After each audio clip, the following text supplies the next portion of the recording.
नमस्कार, आप देख रहे हैं पत्रिका उत्तर प्रदेश और मैं हूं प्रयागराज से कृष्णा राय।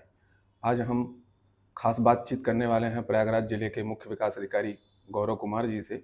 और हम पहले इन्हीं से जानते हैं कि शासन की ऐसी कौन सी प्रमुख योजनाएं हैं जो ग्रामीण अंचल में लोगों को सीधे लाभ पहुंचा रही हैं।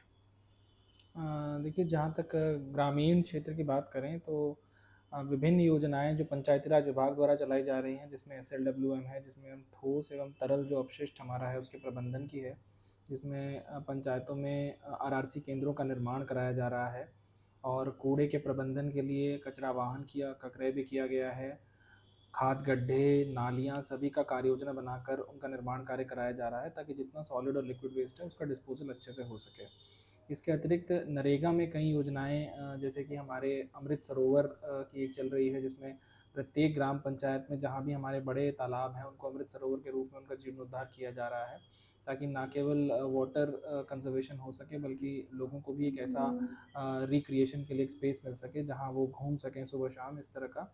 इसके अतिरिक्त प्रत्येक क्लस्टर पर इस जनपद में हमने स्टार्ट किया है, प्रत्येक क्लस्टर पर जो एक खेल मैदान का निर्माण सर्वप्रथम टेकअप किया गया है, जिसमें नरेगा एवं ग्राम निधि दोनों के कन्वर्जन से इसको कराया जा रहा है।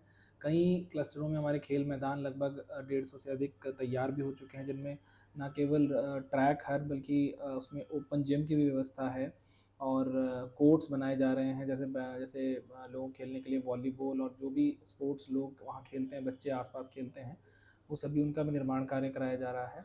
इसके अतिरिक्त मियावाकी प्लांटेशन पे एक प्रयास विगत 1.5 वर्षों से हमने यहाँ किया है, जिसमें प्रत्येक ऐसा ना चुनते हुए कि हम जैसे वृक्ष रैंडम तरीके से लगाते थे, हमने ऐसे स्थल चुने जो नवीन प्रति बंजर हैं, एक लैंड पैच चुना, उसको फिर फेंसिंग कराई, बाउंड्री कराई और उसके अंदर जो है वन क्रिएट किए जा रहे हैं डेंस प्लांटेशन मियावाकी पद्धति पर, ताकि वो वृक्ष बच सकें। और ऐसा लगभग हमारे 550 से अधिक 572 के करीब साइट्स हैं जहाँ हमने ऐसा मियावाकी प्लांटेशन किया है, और दोनों वर्षों में हमारे जो वृक्ष हैं वो 90% से अधिक उनका सर्वाइवल रेट भी है। वहाँ पर एक कार्मिक की मदद से उनमें सिंचाई एवं उनकी देखरेख भी की जा रही है। अधिक कई ग्रामीण क्षेत्रों में हमारे द्वारा स्मृति वाटिकाएं और स्मृति उपवन के रूप में भी बनाए गए हैं, जिसमें शहीदों के नाम पर उन वाटिकाओं को बनाया गया है, ताकि वृक्षों के संरक्षण के प्रति लोग जागरूक हो सकें और उन्हें उनकी भावनाएं उनसे जुड़ी रहें और उनका संरक्षण वो स्वयं करें। सर, एक चीज़ मैं पूछना चाहूँगा कि मियावाकी लगभग 1.5 साल से योजना में जो भी जहाँ भी वृक्षारोपण हो रहे हैं वहाँ की स्थितियों का पत्रिका की टीम ने कई बार निरीक्षण किया और मियावाकी देखा गया कि इससे परिवर्तन आ रहे हैं।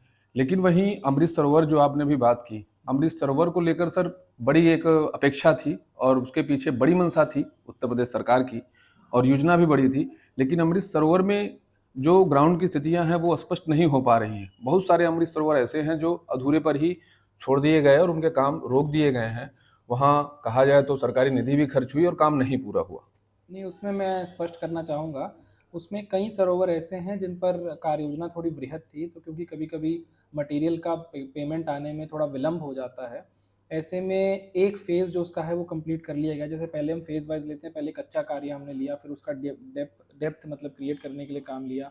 उसके बाद पाथवे और लाइटिंग और बेंच और ये सब कार्य लिया। तो कुछ-कुछ अमृत सरोवरों पर हमारा फर्स्ट फ़ेज़ का कार्य जो कच्चा कार्य था वो पूर्ण हो गया है। वर्षा के कारण या अन्य कारणों से वो टेकअप नहीं हो पाया।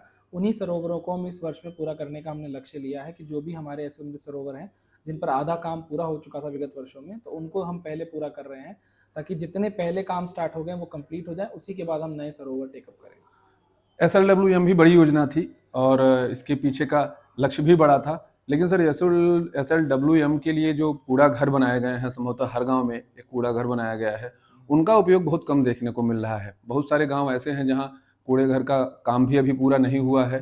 कहीं गुणवत्ता की कमी है, तो कहीं काम रोक दिया गया है। कुछ न कुछ ऐसे हैं कि उद्देश्य अधूरा रह जा रहा है।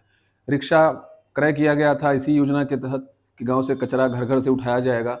अधिकांश गांवों में वो रिक्शे भी खड़े हैं। अधिकांश गांवों में उन रिक्शों का उपयोग प्रधान अपने निजी कामों में ले रहे हैं। ये भी ग्रामीण अंचल से बहुत सारी शिकायतें आ रही हैं।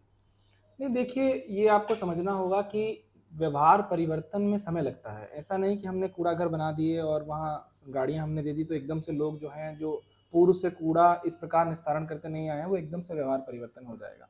कूड़ा घर का निर्माण और जो वाहन खरीदे गए हैं वो इसीलिए हैं कि सबसे पहले एक बिहेवियरल चेंज आए कि लोगों को जहाँ गांव में लगता था कि पड़ोस में कोई ज़मीन खाली पड़ी है तो वहाँ कूड़ा डाल दिया गया, उस व्यवहार को, जैसे शहरी क्षेत्र में कूड़ा गाड़ी आती है, वो सबका कूड़ा लेके जाती है, फिर एक जगह पे उसको डिस्पोज किया जाता है, वो व्यवहार ग्रामीण अंचल आने में थोड़ा सा समय लगेगा। इसी व्यवहार को परिवर्तन करने के लिए यहाँ से कॉलिंग भी की जा रही है, यहाँ समीक्षा भी की जा रही है।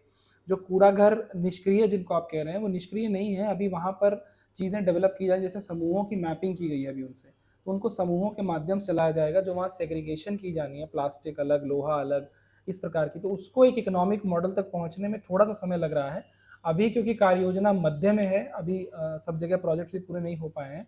इसकी मॉनिटरिंग हम यहाँ से कर रहे हैं और लगभग कुछ ही माह में आपको ये परिवर्तन देखने को मिलेगा कि जो कूड़ा घर हैं उनमें वाकई वो सेग्रीगेशन का काम स्टार्ट हो गया है, वर्मी कंपोस्टिंग का काम स्टार्ट हो गया है। उसके लिए समस्त जितने हमारे ग्राम प्रधान हैं जिन पंचायतों में और सचिव हैं, उन सभी का प्रशिक्षण भी कराया गया है।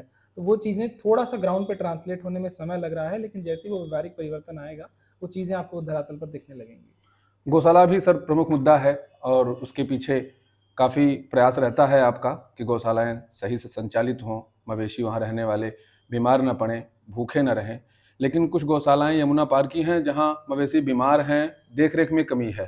क्या सर उनके लिए क्या कहेंगे? नहीं, इस पर सभी जैसा जिलाधिकारी महोदय के निर्देश हैं, सभी खंड विकास अधिकारियों और सभी वेटनरी ऑफिसर्स को निर्देश है कि प्रत्येक सप्ताह वो सभी गौशालाओं का निरीक्षण न्यूनतम एक बार करेंगे, और यदि वहाँ कोई भी गैप है तो उसको हर साप्ताहिक समीक्षा बैठक में बताएंगे ताकि उसको तुरंत दुरुस्त कराया जा सके।